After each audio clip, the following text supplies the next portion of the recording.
Hello hi வணக்கம், welcome to Banu cooks. இன்றைக்கி வந்து ஒரு 5-6 டிப்ஸு, சின்ன விஷயங்கள் வந்து நம்ம கருத்து தெரிஞ்சுக்கலான்ட்டு நான் இன்றைக்கி வீடியோ போட போகிறேன்.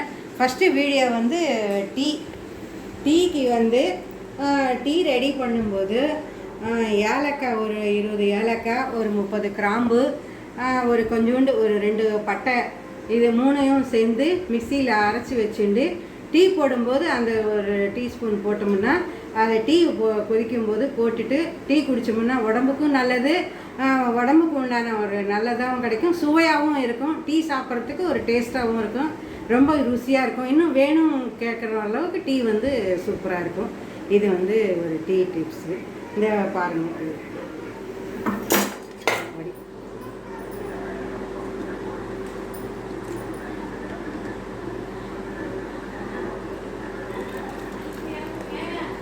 மெயினாக அது வந்து குளிர்காலத்துக்கு நல்லது. இப்போ மழை பெய்யும் போது இந்த டீ குடித்தோன்னா உடம்புக்கும் நல்லாயிருக்கும். முடிஞ்சால் வேணும் 2 துளசி இலை கூட அதில் போட்டுக்கலாம். டீ கொதிக்கும் போது 2 துளசி இலை கூட போட்டுட்டு டீ குடித்தாங்கன்னா உடம்புக்கும் நல்லாயிருக்கும். இது வந்து டீ என்றைக்கும் வந்து நம்ம அன்றாடம் ரெடி பண்ண வேண்டிய பொருள். இது ரொம்ப சுவையாக இருக்கும். தேங்க்யூ. அடுத்த வீடியோ பார்க்கலாம்.